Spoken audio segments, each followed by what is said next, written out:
नमस्कार दोस्तों बेटा बीमार हो गया। उस बीमारी पर सारा धन खर्च कर दिया। घर में कुछ भी नहीं बचा, लेकिन बेटा फिर भी नहीं बचा। ये है पिछले जन्मों का संबंध। हम स्वामी दयानंद की कहानी से सब कुछ जानेंगे। कई बार ऐसा होता है कि बेटा जन्म होते ही बीमार हो जाता है, लेकिन उसका बीमारी का इलाज करते करते सारा धन खर्च कर देते हैं। ठीक वह फिर भी नहीं होता। हर जगह दिखाते हैं, हर इलाज कराते हैं, हर झाड़ू पोछा कराते हैं, लेकिन बचता फिर भी नहीं, क्योंकि ना तो पीछे धन बचता और ना ही पीछे बेटा बचता। क्या है इसका कारण? ये एक पिछले जन्मों का संबंध होता है। कैसा संबंध है? ये एक सच्ची कहानी है। उस कहानी के माध्यम से आपको बताएंगे कि क्या कारण होता है ऐसा कि वह हमारा बेटा होता है या पिछले जन्मों का दुश्मन। स्वामी दयानंद जी की इस कहानी के माध्यम से दोस्तों हम सब आपको बताएंगे। सबसे पहले आप वीडियो को लाइक कर दीजिए और सब्सक्राइब वाले बटन पर भी ज़रूर क्लिक कर दीजिए।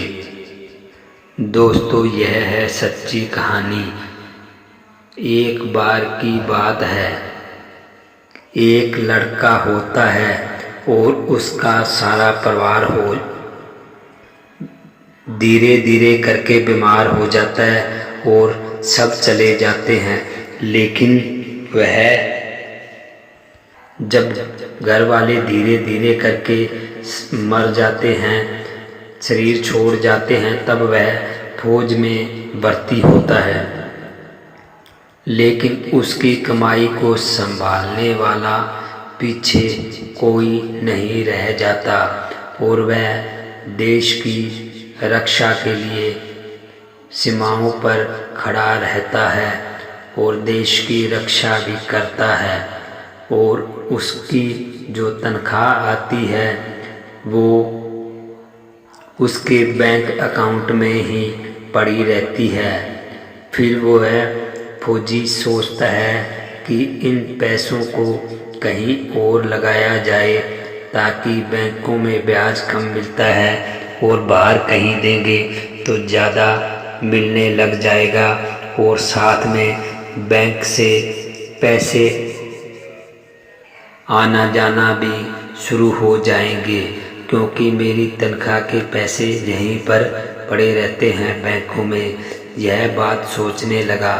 फिर वह छुट्टी पर अपने गांव आता है और उसका भाईचारा एक पड़ोस में एक किसी दुकानदार सेठ के साथ होता है। तो वह सेठ भी जब बिल्कुल जवान होता है और उसकी शादी हुए को कम से कम 15 साल हो जाते हैं, तो सेठ के कोई भी बच्चा नहीं होता। तो फिर वह उस सेठ को फौजी पैसे दे देता है।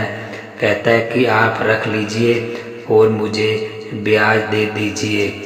तो वह सेठ कहता है तो ठीक है, आप ऐसे करिए कि आपकी जो तनख्वाह आती है वो मुझे दे दीजिए और मैं आपको ब्याज दे दूंगा।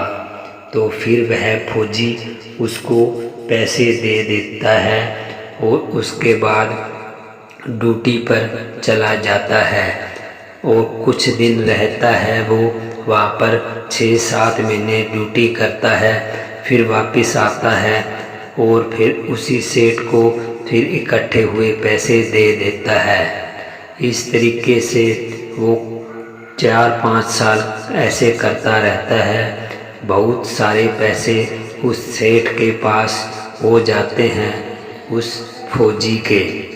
फिर वह फौजी सोचता है कि अब सेठ के पास मेरा पैसा बहुत हो गया और ब्याज भी बहुत बन गया, तो अब इन पैसों को वापस ले लिया जाए और ब्याज समेत लिया जाए, फिर इसको हम फिर बैंकों में जमा कर देते हैं। तो फिर वह आता है छुट्टी के ऊपर। फिर उस सेठ को फौजी बोलता है कि मेरे पैसे आप दे दीजिए ब्याज समेत हिसाब कर कर और मुझे चाहिए। फिर 2-4 दिन तो सेठ टाल मटोल करता है और वह फौजी उसको बार बार कहता है और फौजी कहता है चल अब की बार मैं आता हूँ फिर दे देना।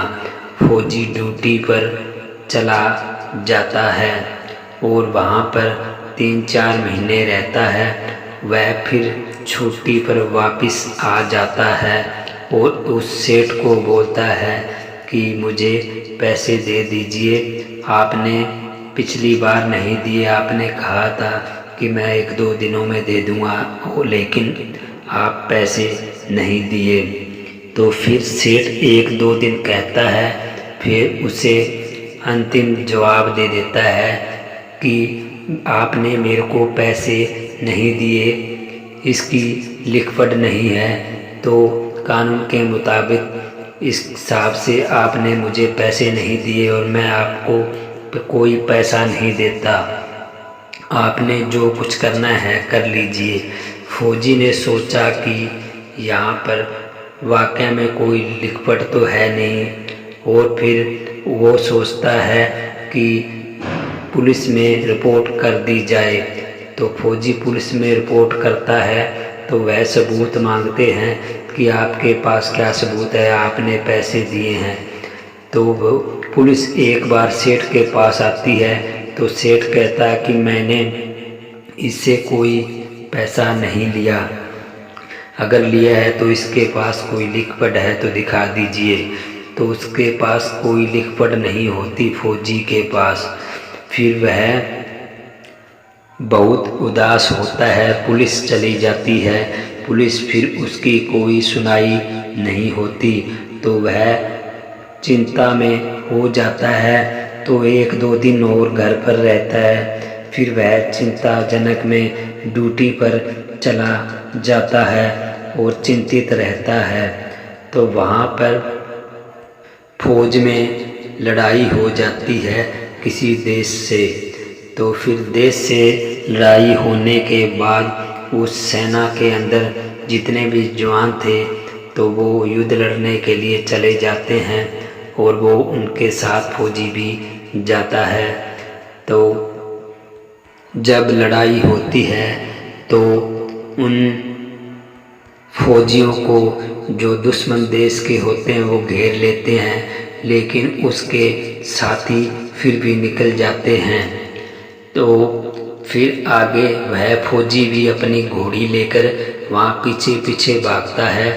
तो आगे एक छोटा सा गड्ढा आ जाता है और उसके साथी सभी घोड़े से घोड़ा छलांग लगाकर अपने साथियों को ले जाता है, लेकिन उस फौजी के घोड़े ने छलांग नहीं लगाई और फौजी ने बहुत घोड़े को ललकारा कि पीछे दुश्मन आ रहे हैं, लेकिन उस घोड़ी ने छलांग नहीं लगाई और पीछे से दुश्मन आ गए और उसको फौजी को वहीं पर शहीद कर दिया, साथ में उसकी घोड़ी को भी शहीद कर दिया। फिर वह वहीं पर मर जाता है। उसके बाद फौज की तरफ से गांव में रिपोर्ट आती है कि एक फौजी शहीद हो गया। फिर वह सेठ बहुत खुश होता है कि मैंने इसको पैसे देने थे, लेकिन अब मेरे को देने नहीं पड़ेंगे। वह बहुत खुश होता है।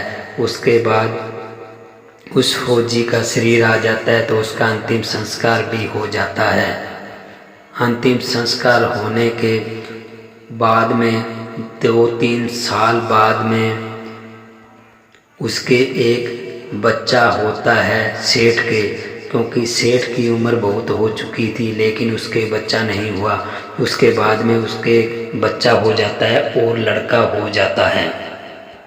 लड़का होने के बाद सेठ बहुत खुश होता है और उस लड़के को फिर वह बड़ा हो जाता है। लड़के की उम्र 13-4 साल होने के बाद में वह सेठ उस लड़के की शादी कर देता है, ताकि सेठ की उम्र ज़्यादा हो गई तो वह लड़के की अपने बेटे की शादी करना चाहता था, लेकिन वो कर देता है शादी करने के कुछ दिन बाद में ही वह उसका सेठ का बेटा बीमार हो जाता है और बहुत ज़्यादा बीमार होता है। सेठ सभी जगह दिखाता है, सारा धन खर्च कर देता है।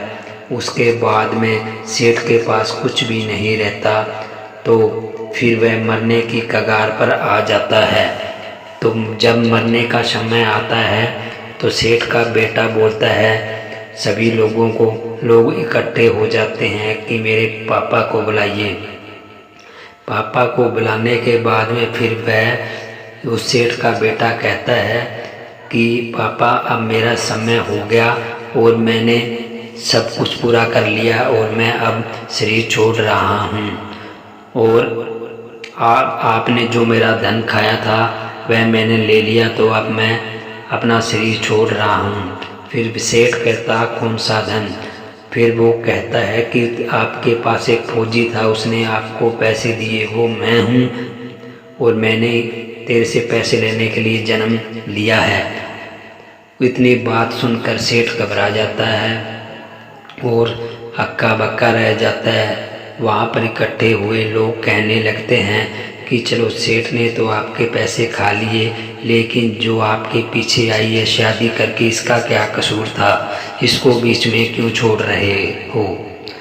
तो वह लड़का बोलता है कि ये इसको बीच में इसलिए छोड़ रहा हूँ, जब युद्ध हुआ था यह मेरी घोड़ी थी, सभी घोड़ियों ने छलांग लगा दी, लेकिन इसने पैर यहीं पर जमा लिए, मेरे को भी मरवा दिया और आप भी मर गई, तो मेरे को इसने बीच में छोड़ा, इसलिए आज मैं इसको बीच में ही छोड़ रहा हूँ।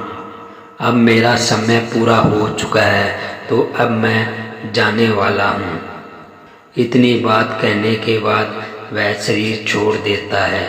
तो दोस्तों, यह कहानी थी एक पिछले संबंध की, कि किस तरीके से कोई किसी का बेटा या बीमार होता है तो उसका पिछले जन्म के साथ संबंध होता है।